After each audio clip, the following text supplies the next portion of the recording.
hanap mo ay tahimik at preskong hangin, samahan niyo ako sa isang lugar na parang nakatago sa mapa. Welcome sa Kasiguran, Aurora, tahanan ng malinis na baybayin at likas na ganda.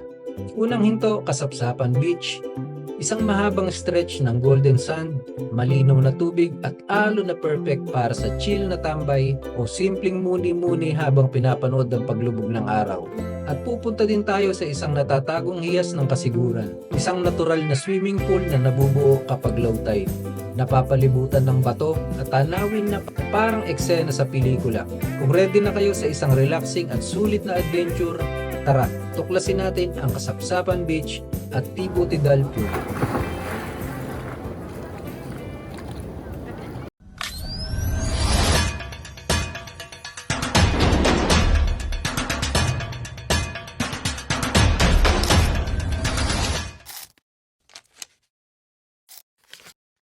Anong oras na? 2:57 in the morning. So what's up mga ka-two-wheels? Good morning sa inyong lahat. So it's May 1. Today is holiday. So happy holiday sa lahat.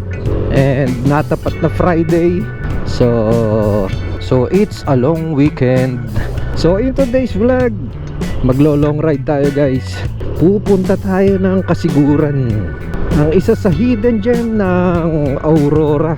Mahaba-haba ang babiyahin natin, kaya nireset ko tong ano ko ito yung trip, talagang inano ko sa zero.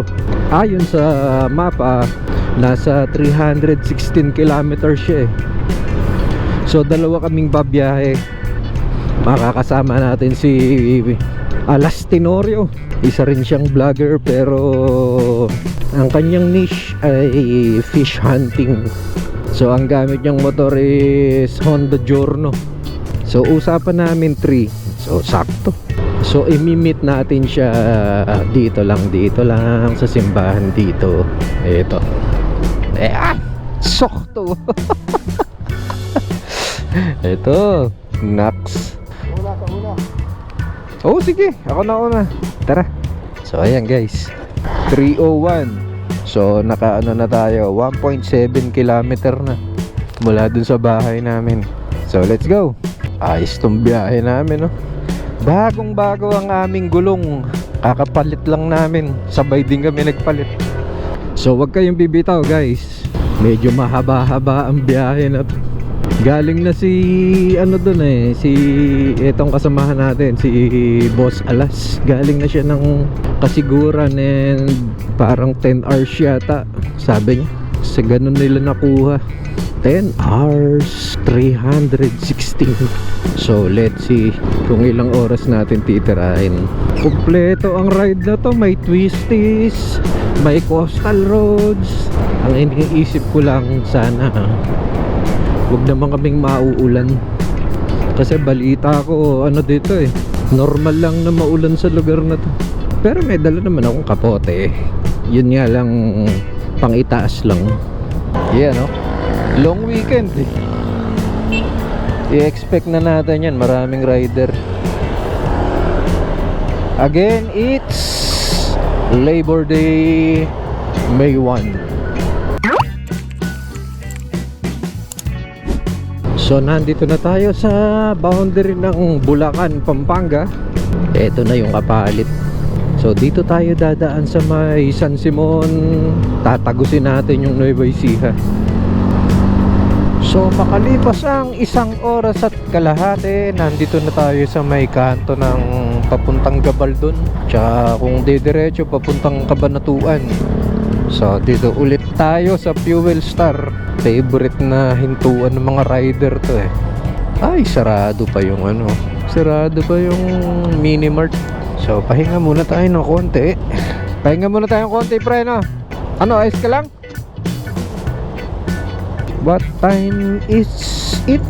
It's 4:26. So naka 73.9 kilometers na tayo. So nagpahinga lang kami ng konti. Anong oras na? 4:48. So halos 20 minutes kami nagpahinga. Wala eh, magkakapisa na kami kaso sarado pa. So ang next hinto namin is Gabaldon. So doon na kami hahanap ng makakainan ng breakfast. Let's go, let's go.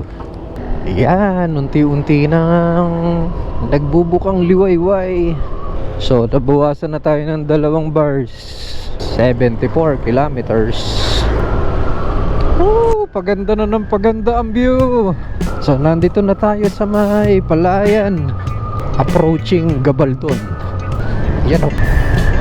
Oh yeah, nandito na tayo sa Gabaldon.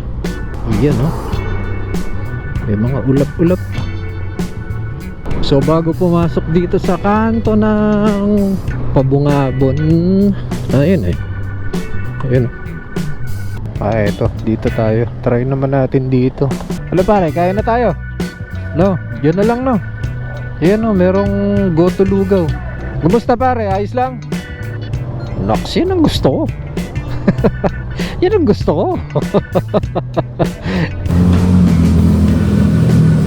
Nag-uumapaw na lomi.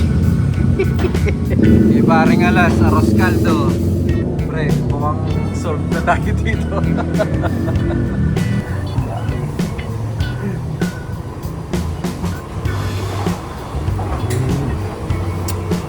Malasa.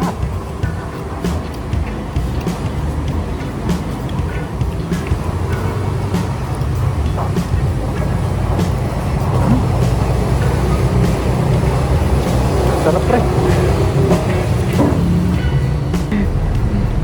Let's go, let's go. Tirahin na natin to. Baka tirahin pa ng iba. Doon tayo. Ano, tara na. Let's go. Ay, ang ganda ng view.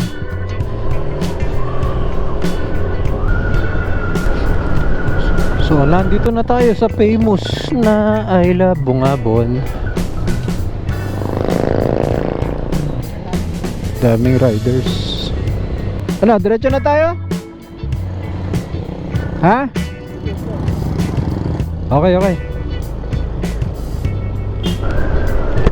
So, nandito na tayo sa Labi River. Ang tanong, meron kayang gasolinahan dito? 2 bars na lang ako eh. Ay, bote, bote. Boss, wala na pong gasolinahan dun, no? Boundary. Oo, sa papuntang balik na po. Yun po, yung mga ganito, yung mga tisi na lang. Bote na lang. Sige. Dito pa na lang po pero magkarga. Balik Alanganin eh, no? Kakarga ako ng kahit isa lang. Alanganin pare. ilan bar na ba sa'yo? 2, bibili ako kahit isa lang. Para makatawid tayo ng baler. Oh, tipid yung sa'yo eh. Kaya pa siguro, no? Kaya, wala. Ilan ba? Ano mo? 6? 6 no? Ano na ba? Oo, kalahati. Kaya yan. Like, magkano po yung isang bote? 95. Isa lang po. Alanganin eh. Mahirap na. Iba yung sureball. Iba ng sobra. Opo.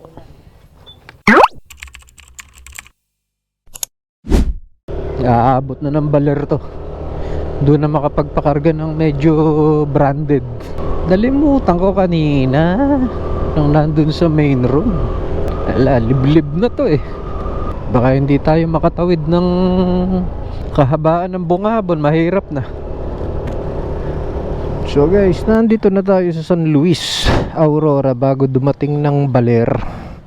So nagpakarga muna kami dito sa may Eco Petrol Quality Fuels.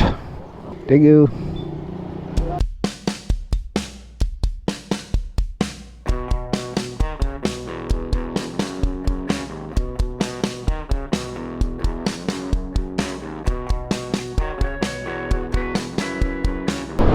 Ayan oh. Dito yung nasira nung nakaraan eh. Oo, eto oh. Sira pa rin oh.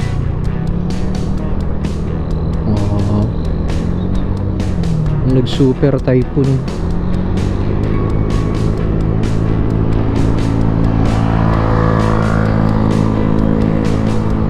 Yun yung shark fin. Ganda. Eto rin. Eto pa oh.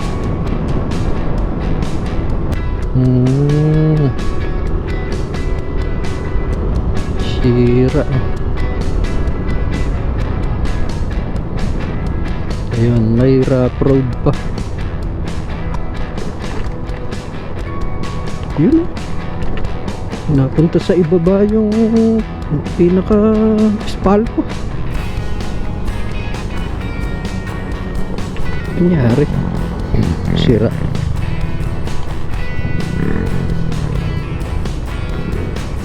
Mahaba-haba din yung nasira. Mukhang hanggang dito lang oh.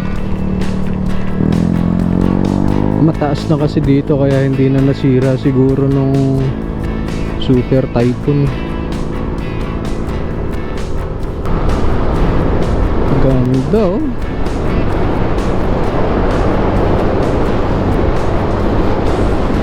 So nandito na tayo guys sa Dipakulaw.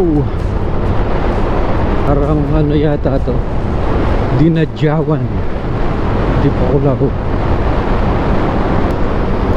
Tingnan nyo yung mapa guys oh. Gilid na gilid ng Pilipinas. Nandito tayo sa pinakagilid ng Pilipinas. Coastal Road. Yan oh.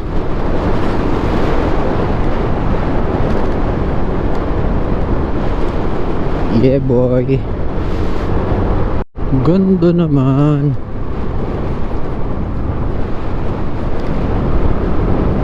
Ayos to.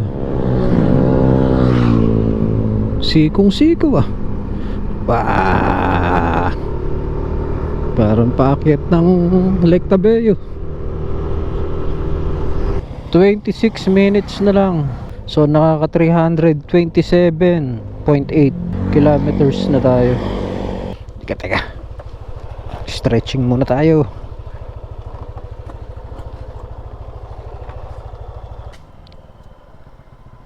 Umiiyak ako. Umihi ka ba? Oo. Kaya pala layo ng pagitan natin, hindi kita makita. Ano muna tayo, malapit na. 20 minutes na lang. Masakit na rin yung puwet ko. Anong oras na ba? Sakto 12. 9 hours na tayo tumatakbo. Tapos kumain pa tayo kanina. Kututusin mga 9 hours lang. Pahinga muna tayo konti. Galing naman dito. Merong ano sa taas, parang grotto. Dilasag, dinapigi. So, nandito na tayo sa pinakabayan ng Kasiguran. Welcome barangay. Ayan, Kulat.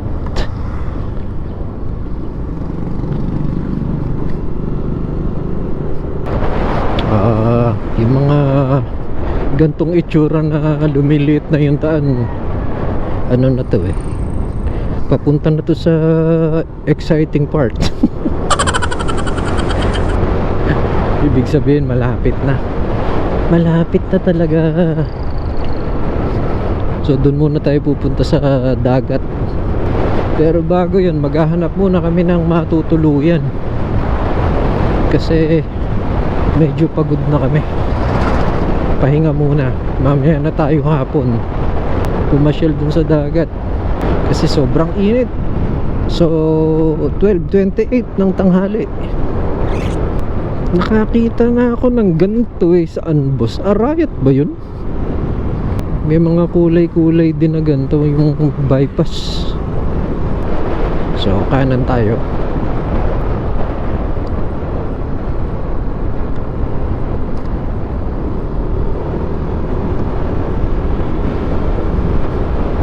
So nandito na tayo sa Kasapsapan Beach. Maghahanap na lang tayo ng matutuluyan. Sobrang crowded dun sa nadaanan namin eh. Hanap tayo nung kahit bahay lang. Di kaya ano dito, di kaya malayo na. Pero dito hanggang dun pa siya. Baka meron pa dun na maganda-gandang pwesto. Hello ate, magandang umaga. Ay, tanghali na pala. Ate, meron ba kayong ano dyan, extrang kwarto? Wala na. Meron po kami, open cottage sir, kaya lang, overnight lang din po yun. Bukas kasi po kung wala na. Wala na. Open cottage. Hindi, wala bang mag-ano mamaya, mag-out? Bukas pa po ang out. Bali, ngayon lang po rin po sila nag-check-in. Ngayon. Oh, mag-hi kayo. Say hi. Paano kaya, pre? Wala nang kwarto eh. Open cottage meron. Paano yung gamit namin ate? Kawawa naman kami. Hanggang Sunday kami. Paano ba yung open cottage nyo? May saan pa daw? Yung ano na yung kuligirin na bubong. Oo, yan, ganyan lang. Tapos ano ang itsura niya? Mayroon siyang lamesa sir sa gitna, tapos yung upuan niya malapad. Pwede kaming humiga. Pwede pong higaan sir. Magkano yung ganun niya? 2,000 po overnight.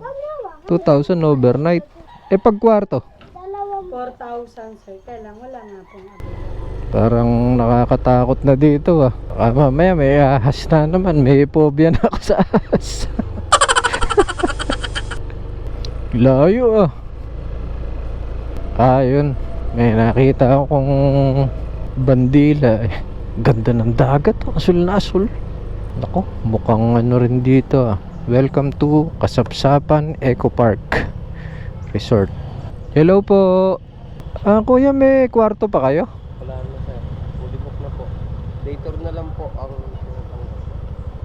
Sayang, hanggang Sunday pa naman kami. Saan pa po ba may ano dito? marami kayo nadaanan sir na resort sir. Puro puno eh. Puro puno rin po rito kahapon po. Kaya nga eh. Sige kuya. Paano kaya ito? Puro fully book pre. Hindi ba dumiko tayo? Doon ba sa pag-diretso ka na malala? Ewan ko lang. Subukan natin. Tara tara. Buti na lang, awa ng Diyos, meron dito. Nakakita ako ng kwarto. Ayan, dyan lang sa may tapat. Frondas Beach Resort. Let's go! Ayan lang pala eh. Sarap. Room po ninyo po. Ito. Opo. Wow, ayos. Ganda, ganda. Ayos pre oh. No? Oh. Solo natin yan.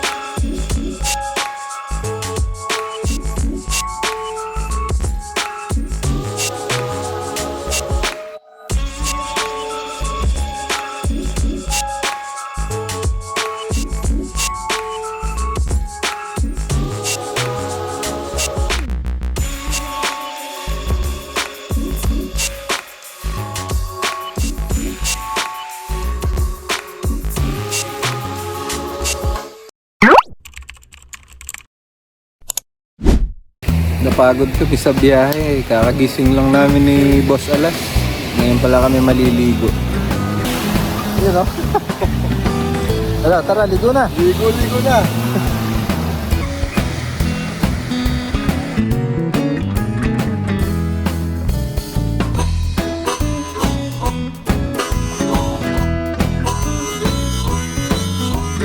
So guys, dito pala kami tumuloy sa may Frondas Beach Resort. So ipapakita ko sa inyo yung kubo na tinuloyan namin. Tapos meron silang karang ano dito, mga table, pwedeng pahingahan. Tapos may sari-sari store dun sa bandaron. Nandito lang kami sa bungad. So pagpasok mo dito sa parking, merong mga kubo dun. Tapos ayun, meron silang CR dun. Tapos ito yung may aircon na kwarto. So meron ditong 3 kubo. Ayan. So dito kami sa gitna. Ayan. Ito yung mga motor namin. So kasalukuyan kaming nagluluto. Si paring Alas. Ayan, tingnan nyo yung baon namin. Korean noodles. Tapos meron kami nito, seafoods. Dandagan. Ito, pansahog sa noodles. Ito, nagpapakulo na kami. Oh, medyo mahina yung apoy natin. Takas natin konti. Shoutout kay Boss Hans. Thank you sa pagpapahiram ng lutuan mo, Boss Hans. Ayos, oh. Meron kaming black coffee para sa mga taong member na ng media. Simpleng-simple lang yung dala namin. So, ito ang aming room. Double deck. Ayan. Balsar, medyo malambot siya. Salamat. So, ayan yung kwarto namin.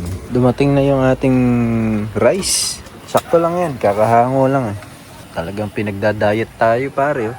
Tigisa lang, no?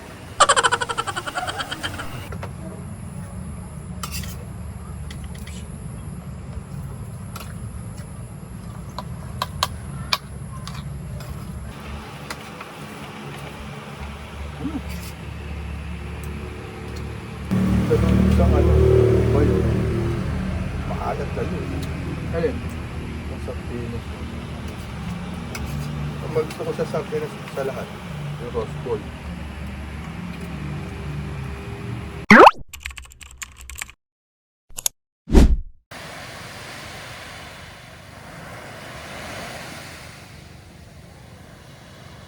Good morning guys. So, second day na natin dito sa Kasiguran. Pa-out na tayo dito sa may tinuluyan naming Frondas Beach Resort. Ayan. So, pupunta naman tayo ng Tibutidal Pool. I'm not sure kung mga ilang oras babiyahihin mula dito. Morning. Good morning. Kape. Medyo malas ng konti. Napako yung motor ni Paring Alas. So, hanap pa kami ng vulcanizing shop. Ayan, oh. Kita-kita pa ako. Ayan. Binulot mo ba to? Nakausli talaga? No. Kaya ako sa banking ano yan, babaon na. Babaon to. Masakit pa sa breakup to. Yung bagong-bago yung gulong mo eh. Unang biyahe pa lang, napako na. So paalis na kami ni Paring Alas dito sa Frondas Beach Resort. Maraming salamat sa owner. Napakabait ng owner nito guys. Kung mapupunta kayo dito sa Kasiguran, try nyo dito. Ayan. Ito yung mga rooms, kubo-kubo. Then ayan, sa kanila rin yung tapat ng beach. Tapos ayan na yung pwede nyong paliguan. So murang-mura lang guys. Murang-mura lang. So ngayon pupunta muna kami sa vulcanizing shop. So hahanapan muna namin ng solusyon bago kami pumunta sa may Tibutidal. Boss, una na kami. Sir! Thank you po, tuloy na kami. Ate! Oh, magpapa-vulcanize muna kami. Sige sir, thank you.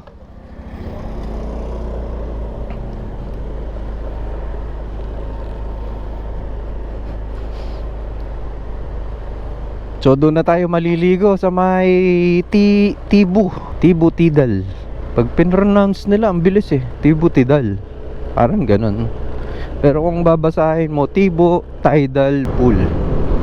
So dito maisa naman yung maraming tanim, oh. Barangay Coso. So dito papunta yung Tibutidal. 43 minutes. Mahaba-haba pa to. So kailangan mag-log in. Teka, ako na lang. Ate, dyan po. Magkano? 10 pesos per person.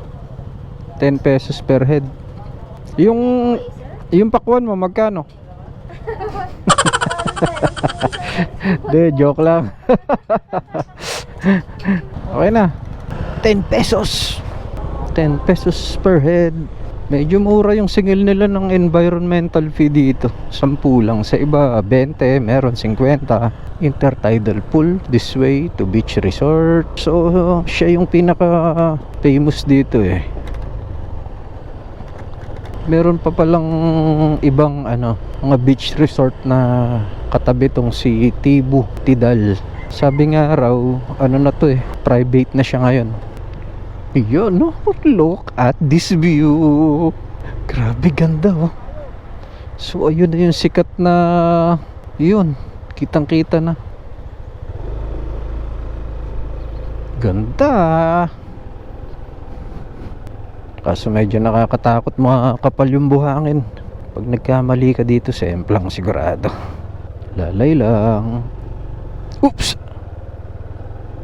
Lalay lang. Yeah. Baon. Maganda dito. Nakakatakot lang kasi bato-bato. Pero ayun na yung ano eh, yung pool.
Grabe guys, ang sarap dito sa ano, Tibutidal Pool. Sarap maligo. Tapos mura lang yung mga cottage nila. Bali ang entrance dito dun sa pinaka unahan kanina 10 pesos. Then dito is 50. Then kayo na bahala sa cottage. Meron naman silang ayun yung table na ganon. Ganon lang kinuha namin kasi sandali lang kami. 200 pesos. Tapos pwede kayong mag-tent. May pinaparent sila. Then meron silang mga cottage din. So maraming pagpipilian. Marami silang shower room na ganito. May CR. So ang wala lang dito is pagkain. So dapat magbaong kayo ng pagkain. Gaya namin, hindi pa kami nagla-lunch. Anong oras na? Ayan o, 12:51 na. Hindi pa kami nagla-lunch. So bababa na kami. Then babiyahe na kami bandang Dipakulaw, Dinadjawan. Doon namin susubukan kumuha ng matutuluyan muna dahil bukas pa kami uuwi ng umaga. Sulit dito, sarap. Yan o, huling sulyap, pansamantala. At kami check na babalik dito. Sarap balikan to, solid. So after ng isang oras na biyahe, nandito na kami sa Dinadjawan. So anong oras na? It's 3:37 ng hapon. So dito na kami mag-overnight. So ano to? Parang palengke oh. Parang talipapa. Yun oh, daming daing. Tsaka mga condiments, mga pampakasalubong. Pahinga muna natin ang ating motor. Medyo nahataw ng konti. Oh, alas gilid na gilid eh. Oh.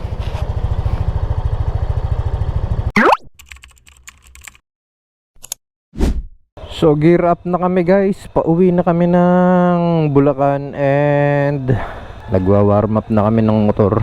So maraming salamat sa tinuluyan namin dito.